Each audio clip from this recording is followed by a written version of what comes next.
Las indagaciones de la fiscal Diana Salazar han puesto en evidencia otra brecha en el sedazo de la función de transparencia y control. Esta vez, la Superintendencia de Bancos. Veamos este testimonio. Terán acepta que administraba los fondos de las empresas offshore Alesbury y Hobert, que la Fiscalía presume fueron usadas por Odebrecht para triangular los pagos ilícitos a funcionarios en Ecuador. La fiscal le pregunta, ¿cómo empezó la relación de Alesbury y Hobert con el Saibank? Se me recomendó dicho banco a través del estudio jurídico Mossack Fonseca. Se trata de la firma panameña envuelta en el escándalo de los papeles de Panamá. Luego la fiscal consulta, ¿de dónde provenían los fondos que eran depositados en las cuentas de Alesbury y Hobert? De la compañía Norberto Odebrecht. ¿Cómo recibía los fondos en Ecuador? Se me comunicaba que la transferencia había sido acreditada y se me entregaba en efectivo aquí, en la que era mi casa, en la ciudad de Quito. Un exfuncionario del Saibank, ahora detenido, declaró a la Fiscalía que la entidad era de Juan Pablo El Curí Vintimilla, quien tiene una orden de detención y al momento es buscado por la policía. Rosa Matilde Guerrero, experta financiera y columnista de Diario El Universo. Buenos días, bienvenida a Contacto Directo. Buenos días, doctor. Un gusto saludarle. Gracias por la invitación y además buenos días a quienes nos escuchan.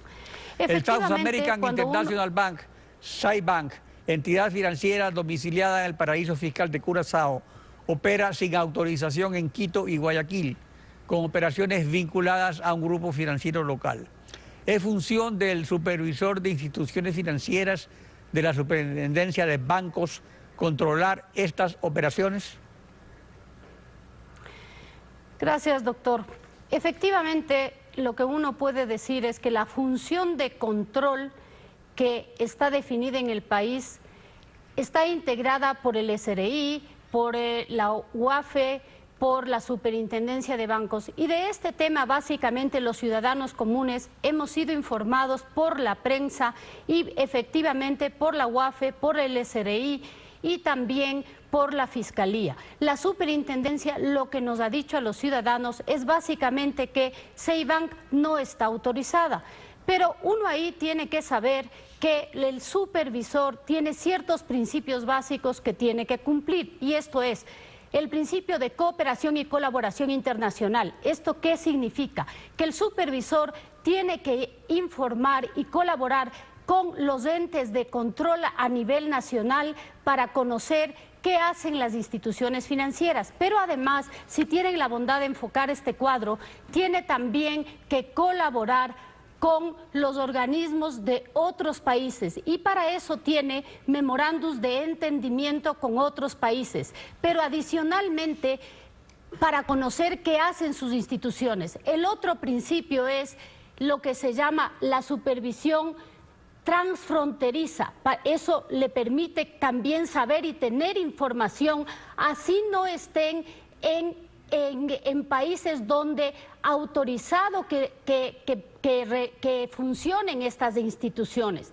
Otro principio básico es el control de la auditoría, saber que tienen buenos sistemas contables y finalmente la transparencia. Una institución financiera transcurre cuando es autorizada, inicia aquí y lo que uno necesita es como depositante, saber que la mayor parte de instituciones están en esta zona verde y entendemos que deben estar aquí.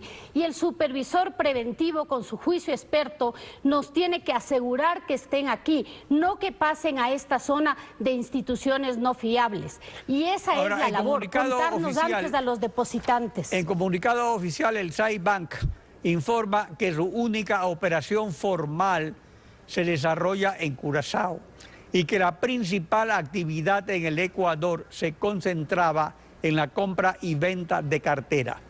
¿Está eso permitido para un banco extranjero no registrado en la superintendencia?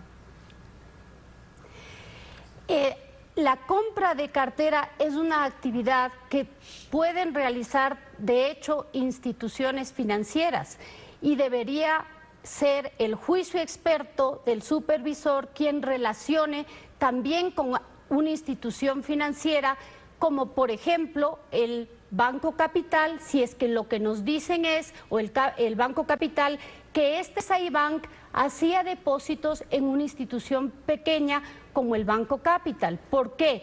Porque los depositantes en general del sistema son quienes se podrían ver afectados cuando instituciones en general, ¿no es cierto?, realizan operaciones que no están autorizadas. Y si me permite, doctor, básicamente... Pero es importante saber cómo era la operación. O sea, la operación era que se recibían estas transferencias de Odebrecht, que el SAIBank las recibía en otro banco local y de ahí las sacaba en efectivo para entregarlas a los funcionarios públicos que debían recibir ese soborno.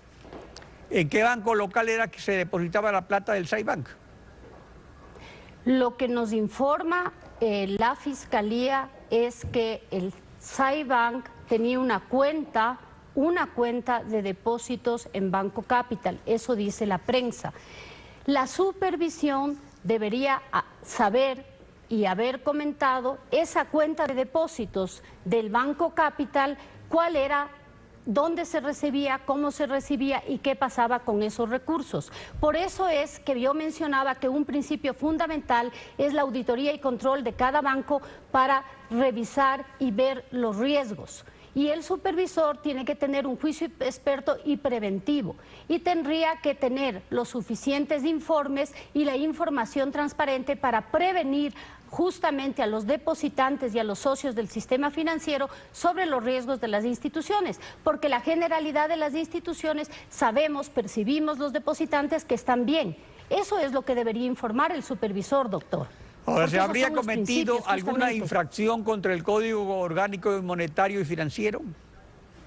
Doctor, eso, aquí están los artículos del Código Monetario y Financiero que le permiten al supervisor revisar y prevenir, tener la supervisión preventiva, son el 227, supervisar que el control interno y la contabilidad de las instituciones financieras sea la adecuada, es el 227, la prohibición de realizar de las instituciones financieras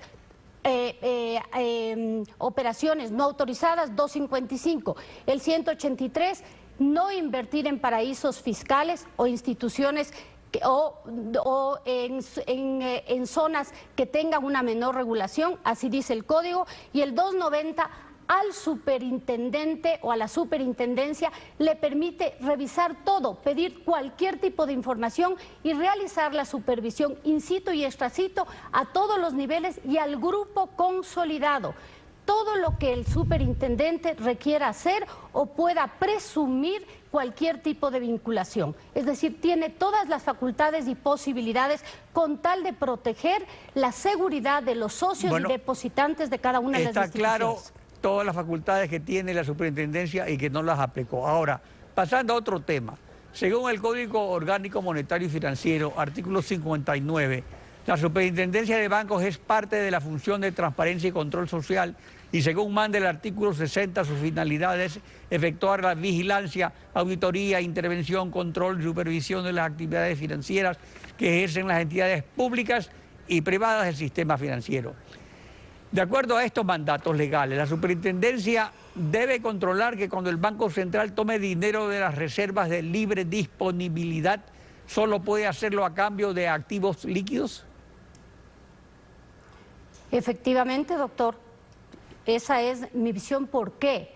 Porque lo que en una economía, sobre todo dolarizada, ¿no es cierto?, se requiere, lo que está en el Banco Central básicamente debe respaldar o los depósitos del público en general o los recursos, por ejemplo, de los GAP municipales para que sea comprendido por el público. Entonces, si algún rato un Banco Central dolarizado se le ocurrió prestar, por ejemplo, a la banca pública, deberían haberle devuelto con recursos líquidos, a mi juicio, no con acciones. Rosa Matilde Guerrero, experta financiera, gracias por su participación en Contacto Directo. Gracias, doctor. Samantha.